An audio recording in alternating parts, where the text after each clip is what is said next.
So yun, kamusta ulit kayo mga ka-rider? Welcome back sa aking YouTube channel. For today's video, mag-unboxing at mag-install tayo ng SG4000 action camera. Ito siya. Ayan. Ito guys, ang gagamitin ko sa aking pagmamotovlog at nabili ko siya sa memory.ph sa murang halaga lang. So bago tayo magsimula, huwag niyo muna kalimutang mag-subscribe at i-hit ang notification bell. Maraming salamat!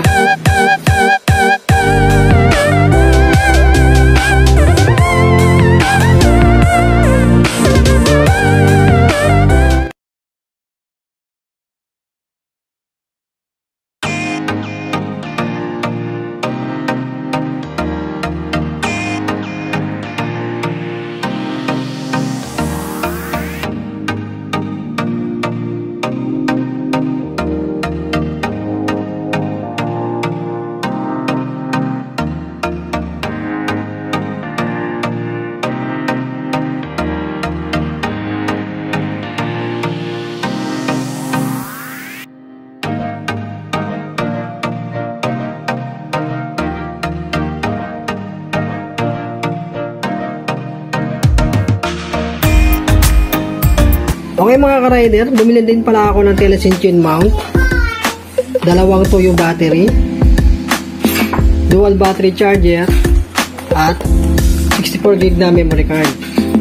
Nakasalpak na siya dito sa unit natin kasi tinesting namin siya dun sa memory.ph. So bago natin buksan tong action camera natin, basahin muna natin yung mga nakalagay dito. So makikita natin SG4000 action camera. Capable daw siya ng 4K resolution of video, Wi-Fi ready na rin siya, at 30 meters waterproof. Kaya din niya mag-support ng 64GB ng memory card. Dito naman sa gilid makikita natin yung includes accessories niya, basic mounting accessories. So open natin siya.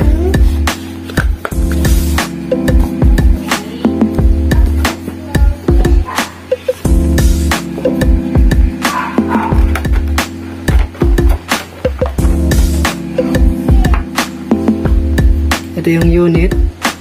Makikita nyo mga ka-rider, may kasama na siyang waterproof case.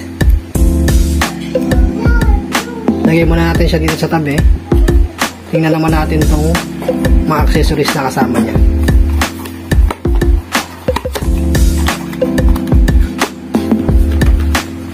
Makikita natin dito, ito yung mga kasama niya.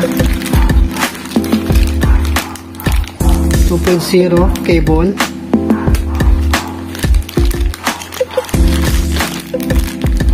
extension, helmet base, J-hook,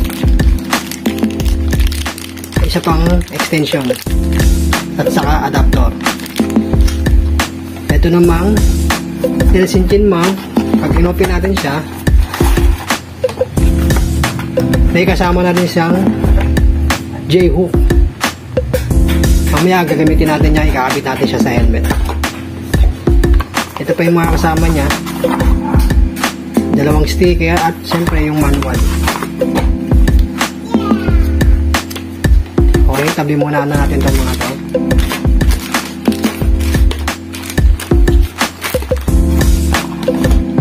Open muna natin itong unit.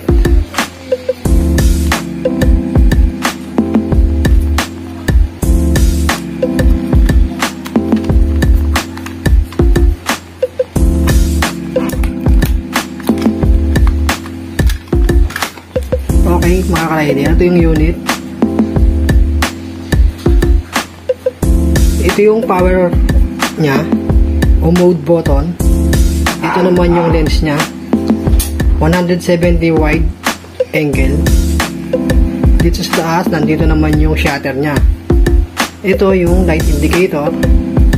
Dito sa gilid, scroll up, scroll down. Dito sa may bandang gitna, yung Wi-Fi button nya. Dito naman sa kabilang gilid, makikita nyo tatlong butas. Yan yung internal mic nya. Salpakan ng memory card. Ito yung memory card natin kanina na nakasalpak na. mini HDMI at USB. Dito naman sa ilalim makikita yung battery niya.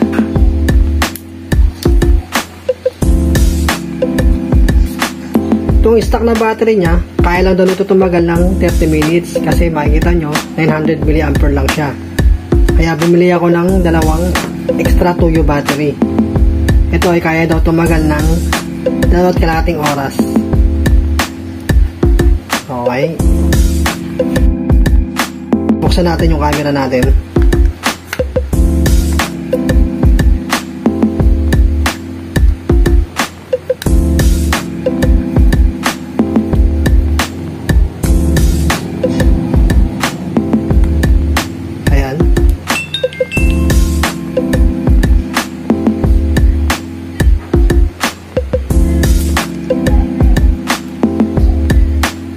Ayan siya.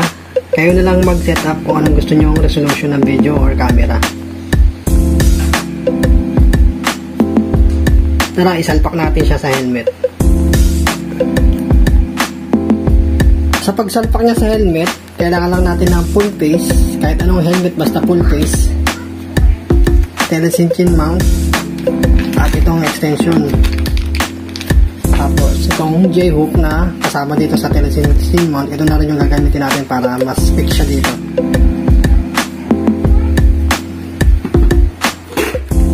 Tanggalin muna natin to. Tapos, itong telesin mount, ilalagay nyo lang po dito. Tapos, ilalak nyo siya dito sa ilalim.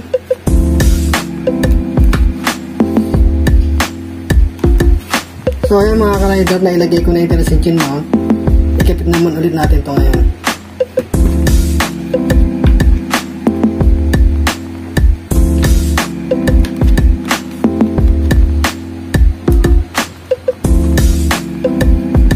Ikabit naman natin itong J-hook.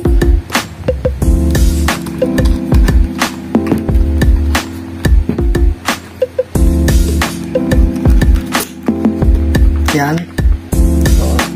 Nakasalpak na siya. Lagay naman natin yan itong extension niya.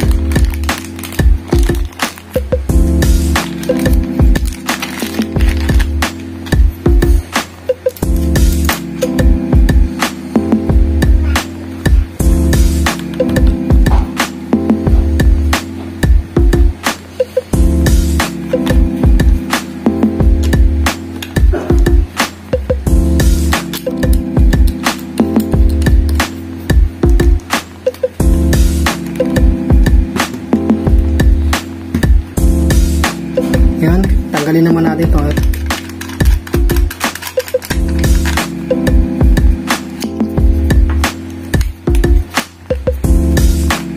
Para may salpak natin siya dito.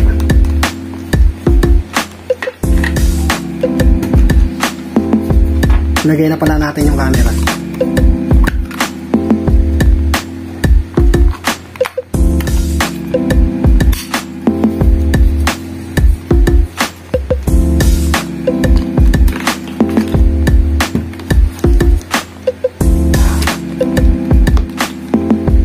Ito yung kakabit natin na lock niya para medyo mahaba siya para hindi siya tatama dito.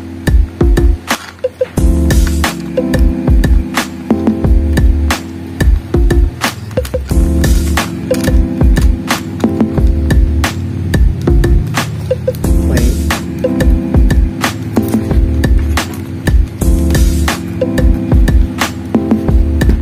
Ito mga ka-riders, siguraduhin nyo na mahigpit sa ito.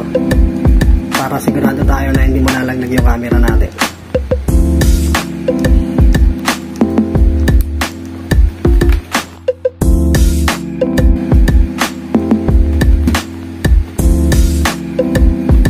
So, para sa kagaya ko na nagsisimula pa lang sa motovlogging, pwede na to. Saka na tayo bibili ng mga high-end na camera. Pag-iipunan muna natin. So yun lang mga ka-rider, maraming salamat sa lahat ng nanood. Ride safe everyone.